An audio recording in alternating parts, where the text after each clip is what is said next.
everybody.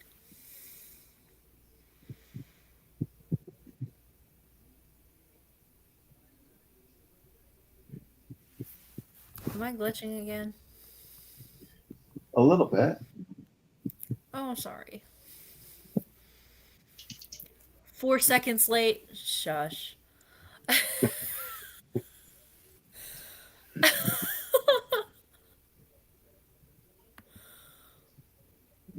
Let me look at the comments. We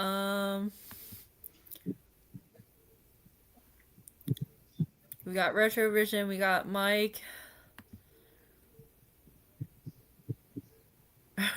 Hey, Mike. I got Mike and Ralph are in the chat today. Thank you so much for being here, guys. Thank you so much. So today we got a lot to go over today because we got a really big album to review. More of the Monkees, 1967. But first, I want to get started with some monkey news from Rhino Records. So this week, celebrating the 60 years of the Monkees, Rhino has released a 60th anniversary coloring book for pre-order. It ships on 9/4/2026 for $25 and comes with a digital download too. Now, when you pay the price, like I pre-ordered mine, when you pay the price, the $25, you automatically get the digital download. So what you can do with the digital download, you can actually color in, and it allows you to do a bunch of stuff. It's really cool. It's really cool. So let's get into the album, More of the Monkees. This is the Monkees' second album. They were actually on tour when this album came out and didn't even know the album came out. That's how much they did not have control over their music. That is just absolutely crazy to me. But so here are some of the facts. So the album came out January 9th, 1967. Some copies actually began showing up in record stores around December. So Billboard went number one, Cashbox went number one, and Record World went number one. The mono version of this record was $3.79, and the stereo was $4.79. Now the stereo was kind of hard to find. You could find it, but the mono was a lot easier to find. The copy I have is a stereo. I was lucky enough to acquire that. I do have several copies of this album. Um, the music supervision on this album was Don Kirshner. There was a 1968 repress. It was labeled as COM 102RE. It had a big College M's thing on the back. So instead of saying College M's on the back like this does, it would have had a big round circle there. It said College M's. So it was actually a repress. The album actually knocked the first Monkees album off the charts and went to number one. So that's not bad at all. A lot of good things about this album. So this was pressed at the Hollywood, California RCA pressing plant. That's where they pressed all these albums. Now there was such a huge demand for this album that the Hollywood pressing plant and the Indianapolis RCA pressing plant could not keep up with the copies. So they had the RCA subcontracted all the pressing plants out. So MCA started pressing them, Mercury Records started pressing them, and the RCA pressing plant, Rockaway, New Jersey, started pressing them. And this is one of my holy grail items that I'm always looking for, but I might never find in a lifetime. There was one or two clear vinyl records pressed of this album. Clear vinyl. Ooh. Yep. One did come up for sale on eBay in 2019, um, but I didn't see it. I don't even know if I was on eBay at that time. I'm sure it went. It's super rare and pretty impossible to find. I'm assuming there's two copies. There might be a few more, but if you're lucky enough to find them, good luck. So, what do you think of that, Miss A? I think it's really it. I think it's really neat. I didn't know about the clear vinyl ones, Archie. You keep expecting someone to walk through the door behind you. That door's fake. Mine's real. Mine's a mine's a fake door. All right. So, um, Miss A, I sent you some pictures. I sent you a couple pictures. You want to throw them up if you got them? Yes. All right. So this is special. I used to see these, but I'm seeing them less and less and less. So this is made out of heavy duty cardboard. This is what is called a record flat. This is what record stores used to use. As you walked in, they would be sticking up higher than the records to mark where the record was at. And this is an original 1967 More of the Monkees one. This came out of some record store in the United States. I do not know where. Oh, so it's one of those like it sticks up. So Yeah, it would stick a little bit higher than the records. So when you walked in the record store, you would see that. You would know exactly where it's an advertising thing. You would know exactly where the More of the Monkees records was. they're crushed on my fake door over here. It really existed once. Now it's just a cardboard cutout. Well, It it's not leads to even the a back cardboard rooms. cutout.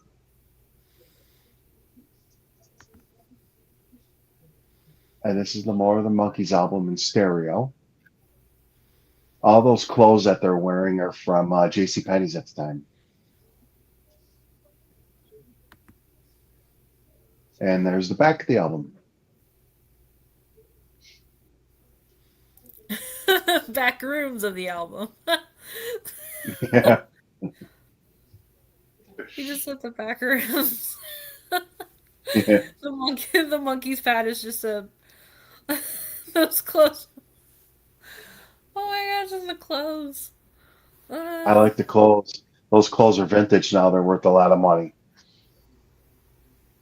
oh I gosh. actually been on a few auction sites where I did bid on some of the clothes that Mickey wore, and I bid on some of the clothes that Peter wore. One of the I'm trying to think. One of the clothes that I bid on for Mickey was I don't know, it was in a video that they did, or it was in Head, the movie, which we'll get to in another show. It was a heavy duty white sweater. And Oh, I Peter, remember that. yeah, I almost won the bid on that. That went for a lot of money. And I bid it on two shirts, two t-shirts for Peter Torks, and some love beads that he wore in Head. And I lost all the bids because they went for lots of money. So let's Yeah. get into this review. Let's get into our first song. Okay, She. so the first great song, a great opening song, strong song, really good. It was written by Tommy Boyce and Bobby Hart, and had Mickey on the vocals.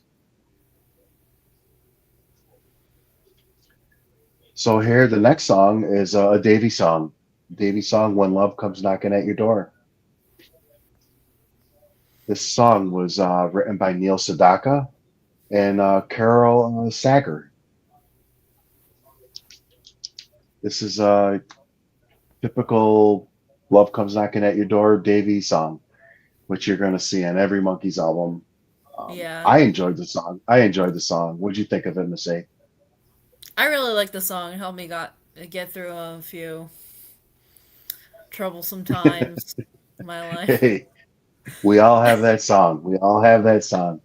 Um, My first monkey was Davy, like the one that I really oh, liked first. So I good. gravitate towards his songs, and yeah. Then I I think found out about the Nesmith. yeah the Nesmith is a big thing for me because when I first started getting into the Monkees at a very young age, I started realizing that Mike Nesmith had this huge solo career, and I was intrigued by all his solo work. Well, let's get on to the third song in the album, "Mary Mary."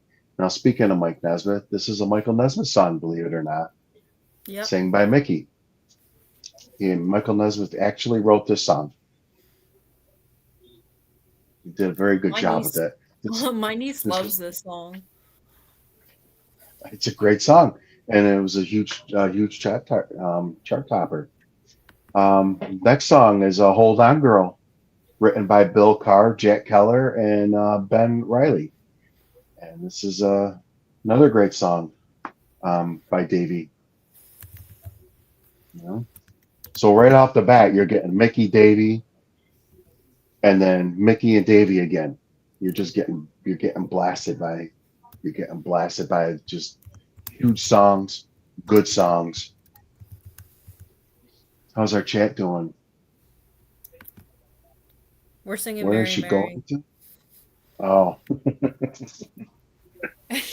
so I responded. Mary, Mary, can I come too? So the next song is a Peter Tork song. This is written by Diane Hilbert and Jack Keller, and it's called Auntie Griselda.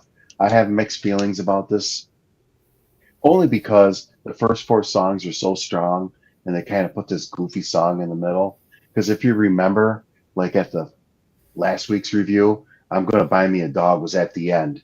I think this song may would have been a little bit better at the end of the album. That's just my opinion. What do you think about that?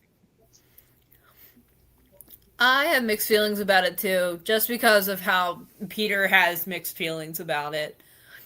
Yeah, Because it's like yeah, that's his only song for a long time, and I'm like, well, I feel for you, dude. yeah. They kind of just played off his character like this goofy, dumb-witted character with his Auntie Griselda. I respect the song. I met Peter Tork a couple times, had great conversations with him. You know, but yeah, it's a song I could do without. And the next song is "Not Your Stepping Stone." I mean, that song, Mickey's still singing that song today. That's a Boys at Heart, and it was also on the single too. "I'm a Believer" and "Not Your Stepping Stone," which we'll get to, which is another Dolan song. Yep, I like You that one got a a lot lot. of you got a lot of Dolan's Jones going on here. Dolan's Jones. Yeah, Mickey would sing a song, Davey do a song. Mickey do a song, Davey do a song. Then they throw a Peter in there. It's kind of crazy and how then it's on set the other up. side, it's Davy and Mickey, and Davy, Mickey, and then Mike. Yeah. And look out, here comes tomorrow. Is the next song written by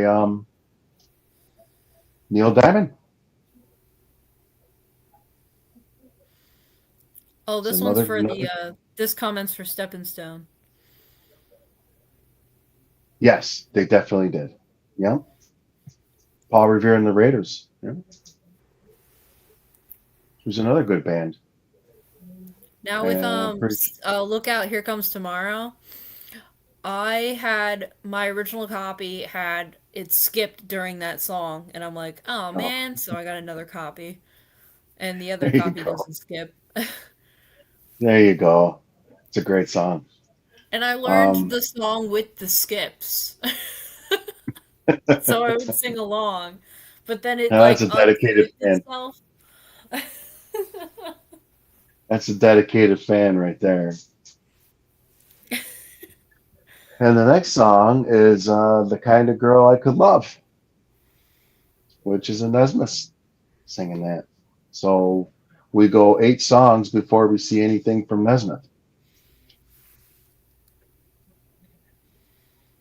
And Mike Nesmith wrote this with Roger Atkins. Roger Atkins. All right. And we got "The Day We Fall in Love," written by Sandy Linzer and Denny Randell, sung by Davy Jones. I got This mixed is feelings about this song. You know, me too. Isn't this yeah, the song that everyone talks about on their worst list? yeah. It's almost like spoken poetry. That's what it is, which was probably big in the time. But yeah, I could definitely do without this song. I think the Monkees have such a huge catalog that they could have definitely put another song in there. So I would have taken that. I would have taken that one out.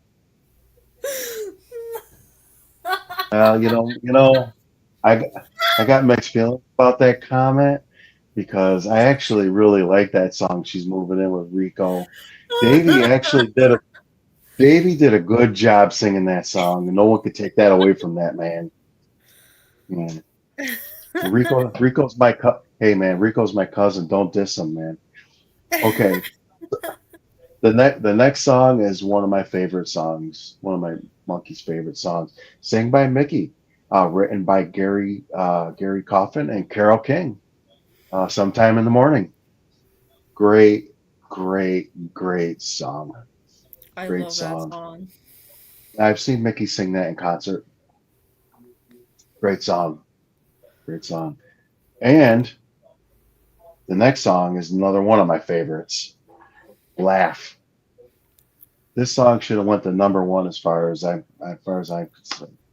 Mitch Margot, Phil Margot, and Hank Madris wrote this song, and it was sang by Davey. Laugh is one of my I love Laugh. That's a good That's one. such a great song. That if you're down in the dumps and feeling real crappy, you just put that song on and you're back up on top. I don't care who you are. Definitely. Okay, so you got now the last song on here probably should have been the first song on the album. Is I'm a Believer. 12 songs on the album, written by Neil Diamond and sang by Mickey Dolenz. This song came out in November of '66.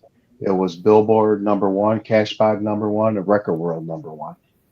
Now, both this song was paired on a single, "I'm a Believer" and "Stepping Stone." I have Now, that this one. song, this song was also considered a double A standard single because both songs were in the top top 100. So this was a really big, and it went for a whopping 94 cents if you were going to buy it in the store.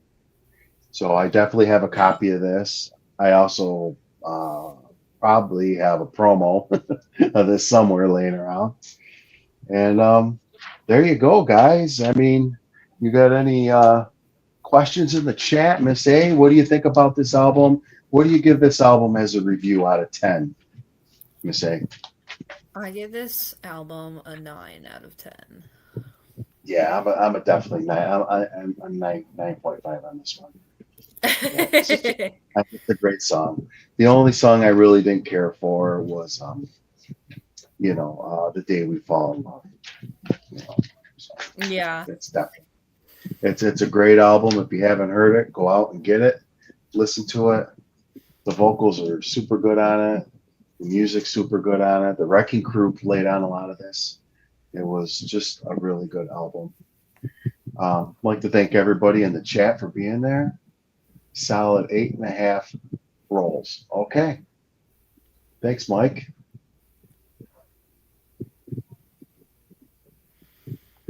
Yes, they It's have their own shows and they rate everything on how many rolls of paint insulation. 8.2. All right. So next week we're going to be doing Headquarters, which is a real big album with lots of information. I got lots of promos to show you guys, and you're really going to enjoy it. So, More of the Monkees. Go out and get it, enjoy it, love it. Thank you so much. Don't forget to like and subscribe. Thanks, guys. Thanks, guys. Here, let me get the sounds great.